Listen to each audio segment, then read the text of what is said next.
le peuple sénégalais mooy suñu police mooy suñu gendarmerie mooy suñu justice mooy suñu ngànnaay moo tax il faut ñuy dégloonteeg askan woowu man waxuma kenn ci Sénégal askan wi laay waxal parce que askan wi moo dem ba xam ni lii Yewwi Askan Wi di leen wax lii mu leen di proposer mooy seen mucc donc man askan woowu laay waxal wootewu ma ndimbal fenn askan wi laay waxal askan woowu nag dañ ko war a dégg di ko déglu askan woowu dafa am lu mu waxtaan ak ñun ci fan yi soxna Aïda cité na ay secteurs yu bëri waaye ëpp na loolu mënuñu ko lim fii li ñu jot ñun ci ay message ay appel ay yóbbante ku fi toog rek ci ñun ay junni la moo tax ñu ne faaw ñu dégloonteeg askan woowu moo tax li mu wax yépp ci njàng mi ci aji màkka gi ci tabaski bi ci liggéey bi léegi rek am na ñoo xam ne président Khalifa Sall président Habib ak soxna Aïda Mbodj ñoo leen doon recevoir bokk na ci ñooñu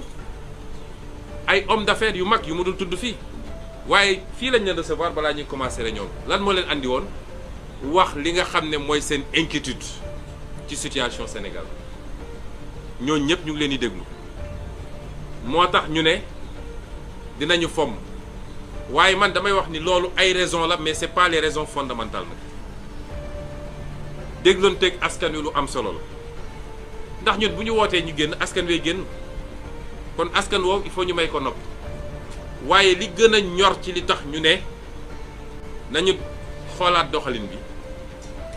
mooy option stratégique nag du fii laa koy développer lépp mais naa ci wax lenn parce que suñuy militant ak askanu Sénégal ñu ngi déglu gis nga situation bi ñu dund li ñu ci mënoon am yépp am nañ ko ndax Macky Sall bi muy def lii muy def nii jàppul woon ni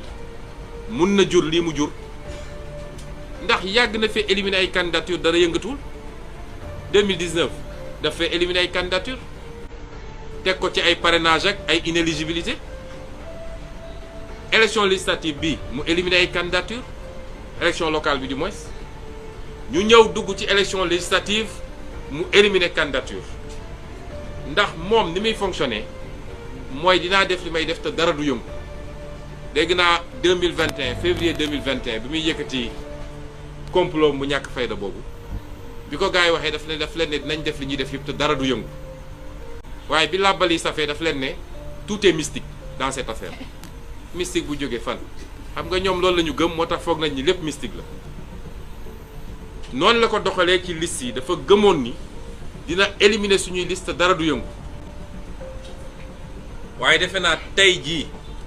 la Macky Sall di gëj a éliminer liste ci Sénégal parce que élection législative ñun suñuy liste ma dalal xelu Sénégalais yi suñu liste yëpp ñu ngi en compétition am nañu liste nationale moom ay nit la ciblé mais am nañu une liste nationale mooy la liste des suppléants day dem élection am nañu liste départementale sur les 54 départements donc ñun suñu lépp a mat fi mu toll nii lay woon problème am mooy Ousmane Sonko warul dem Déthié Fall warul dem Habib Sy warul dem Khalifa Sall warul dem Aïda Mbodj warul dem nu mu tudd Cheikh Youm warul dem nu mu tudd Maïmouna Bousso warul dem moom loolu moo ne woon yitteem te loolu dina xam ni nag loolu du ci wàññi tar fata ay boo moytu sax day gën a tar te gàcce gi ci lay gën a rëy dinaa ci ñëw kon ñu jàpp ni suñuy liste c'est intact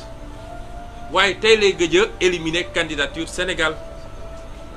moo taxoon il fallait ñu jàmmaarlu ak moom won ko ni mënul yombee noonu parce que lii problème mu Sénégal saa yu Macky defee nit ñi ne waaw teggi leen seen tànk bàyyi leen noonu ñu bàyyi foog ni foofu lay yem mu tegaat ci leneen parce que fu mu làmb mu nooy rek day continuer ñi xamul li tax ñu doon xeex ma wax leen loolu Macky Sall su làmbee mu nooy ñu ne ñëpp woote nañu ñëpp ñaan nañu bàyyi nga xamal ni ma nga ci prochaine étape bi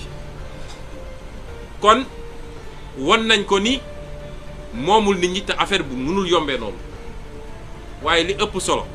li ma wax léegi li ñu waroon am ci situation bi am nañ ko muy ñaar yu am solo bu ci njëkk mooy réew mi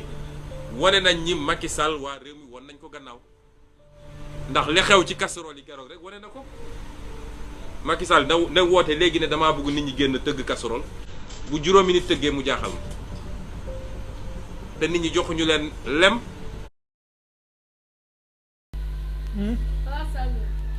ci kanam